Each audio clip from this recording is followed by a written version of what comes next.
How do you think the fan reaction has been to your portrayal as Jace? Because I know they were a little hesitant in the beginning.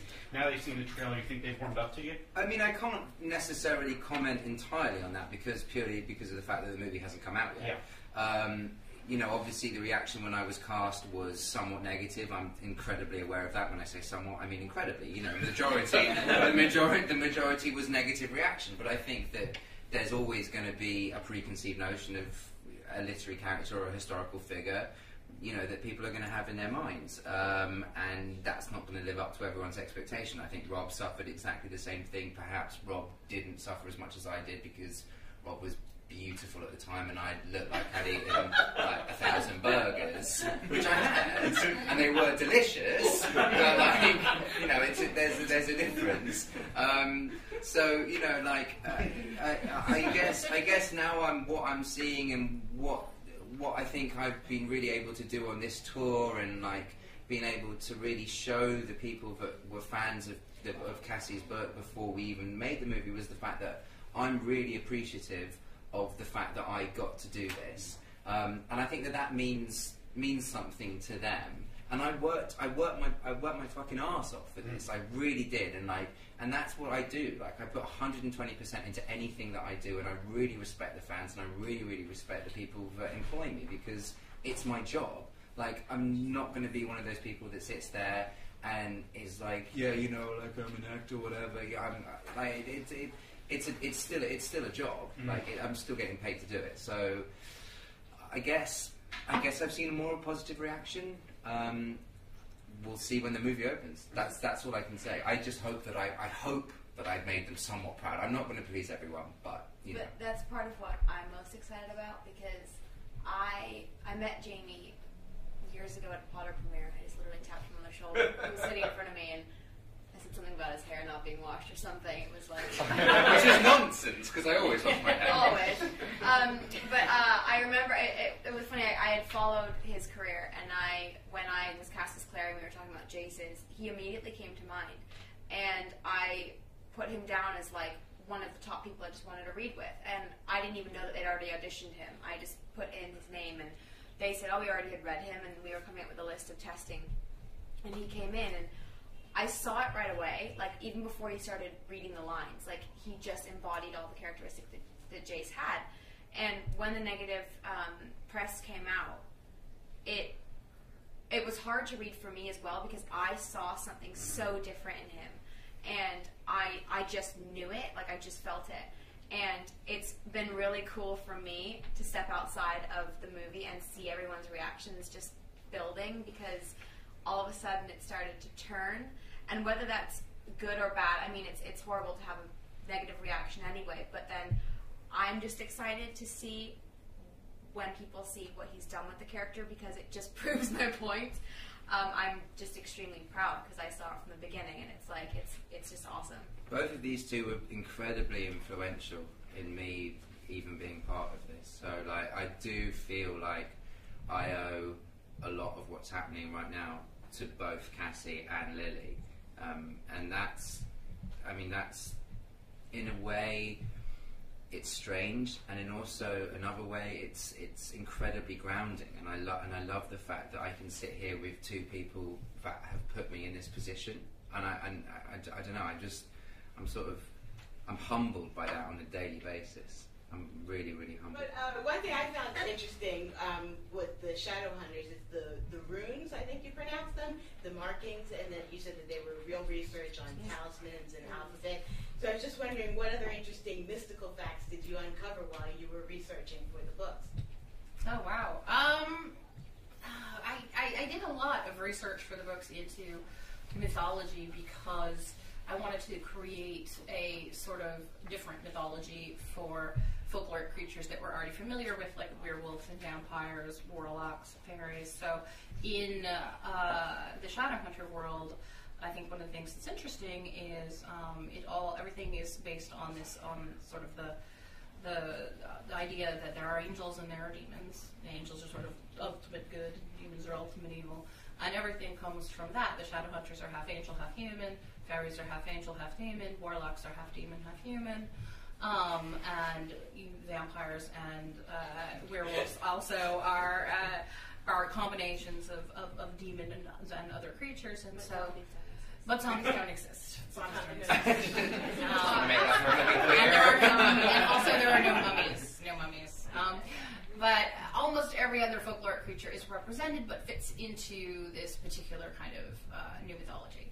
And so that was really fun for me to kind of use these very traditional folkloric, monsters and whatnot that we're all familiar with, but explain them in a new and different way. So Lillian Team, I know you guys have done your fair share of fantasy in the past, and I was just wondering what particularly about the genre draws you to it, and what do you enjoy filming, and what about fantasy do you enjoy filming?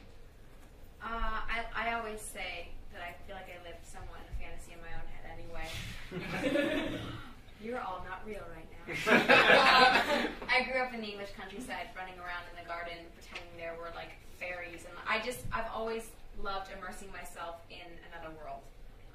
Not because I want to avoid reality, but because I think sometimes it's nice to escape for a bit so that you can appreciate your reality that much more. And with a character, it's not fantasy in general that I love so much. It's characters that are in the fantasy world. Snow White, who embodied pure innocence, yet such a strong drive, to fulfill her destiny, and to be a strong young woman. Clary is the same, very much so, just in a different time and place. And so I think it really is these strong females, in even Hermione. It's like they're different characters in different worlds and in different times, but they're all in this kind of fantasy world that is very much rooted in reality. Clary has the ability to see beyond what's shown her. It's this ability of sight. I love antiques. That's taking old things and seeing beauty in them. That's the ability of sight. It's like seeing beyond what is shown to you. It's not that much of fantasy. It actually can be very real. So it's not just fantasy in general. It's the realness of a fantasy story that I love so much. Yeah, no, I dig that. I mean, I guess it's hard. It's a hard question to answer because of the fact that obviously we get asked that question a lot. I mean, because of the fact that in recent history, fantasy, I'm using this right now, movies have been successful. You have to look at it in two ways. One way, in one term, we have the movie industry in the way that it is. The movie industry is an industry that is struggling right now. Let's be perfectly honest. And any studio has to be aware of the fact that they have to make money, and in order for them to make films, they have to continue making money. So, a book series that has so many million, 22 million copies sold worldwide, is a New York Times bestseller, is dope for a film company. That's amazing. And then you have to look at also the fact that so fantasy and fairies and the underworld and whatever. Why is that interesting to a modern audience? But it's not necessarily just interesting to a modern audience. It's been interesting, or people have been interested in that for histories. I mean, it's why the Greeks wrote about the underworld. It's why the Victorians were so interested in the fairy world. It's why Shakespeare wrote Midsummer Night's Dream. It's something we've always been afraid of the unknown, but also incredibly interested in it. So what has drawn me to it? I suppose what's drawn me to it is the industry. But above anything, I'm still stoked to be a part of anything that I love. The reason I did Twilight was because of the fact that I wanted to play Edward Cullen, because I thought it was a great story. When they came back around and were doing movie 2, and they said, would you like to be a part of it? I said, of course I'd love to be a part of it. In any shape or form. Would you like to play a vampire that's English and that has really long hair and, has red eyes? I was like, yeah, of course, man. I'd love to play a vampire. I love that. And then with Potter, they were like, do you want to jump out a window and, be a part of Harry Potter? I was like, yeah, of course, I can jump so well. Yeah. And then they were like, do you want a stunt guy for that? I was like, absolutely not, because then I wouldn't be in the movie. And that's deadly serious. I suppose there's. It's a tricky question to answer. It is a tricky question to answer. Last question. This is for Lily and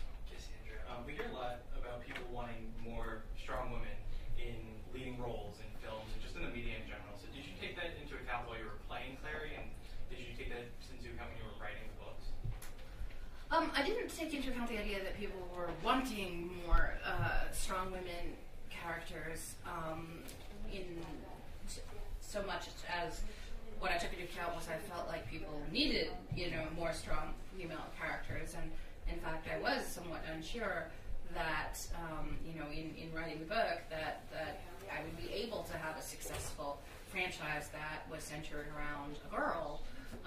This was before Twilight came out. The biggest thing in children's literature was Harry Potter, and then probably Percy Jackson, both of which are, great, but also very boy-centered. And so I was like, well, I'd like to do, something like that, a epic coming-of-age story, a story about good and evil.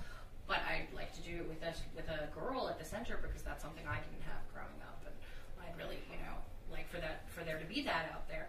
And indeed, when I first went to sell it. When I first tried to sell it, like I said, this was before Twilight, and I got told, well, teenagers don't want to read about vampires and werewolves. You're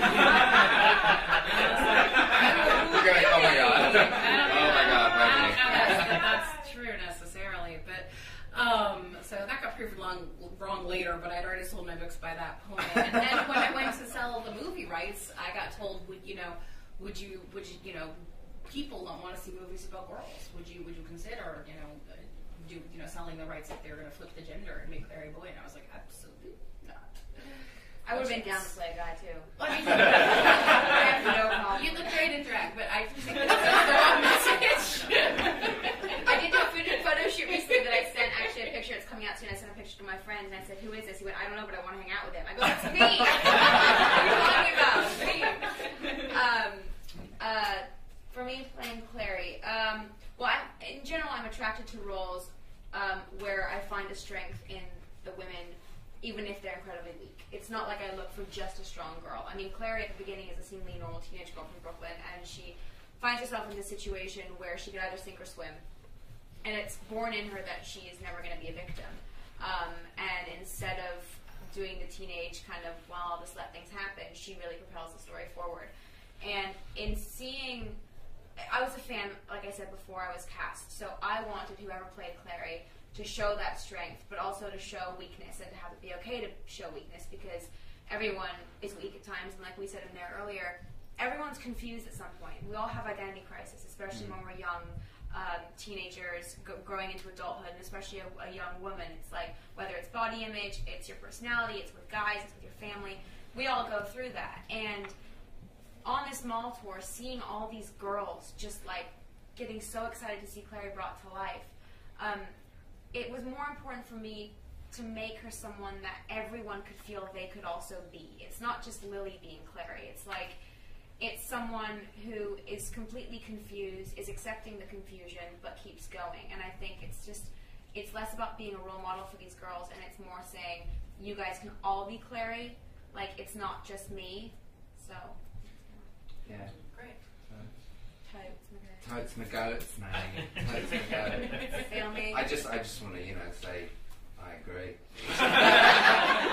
Yes! Being a strong woman myself. You're a strong woman. Jamie's a sensitive and evolved woman. Being. And therefore believes in strong ladies. I think in the next movie I should play Jace and you should just play Clary. Damn right. I'm down with that. I can see me in flying high boots.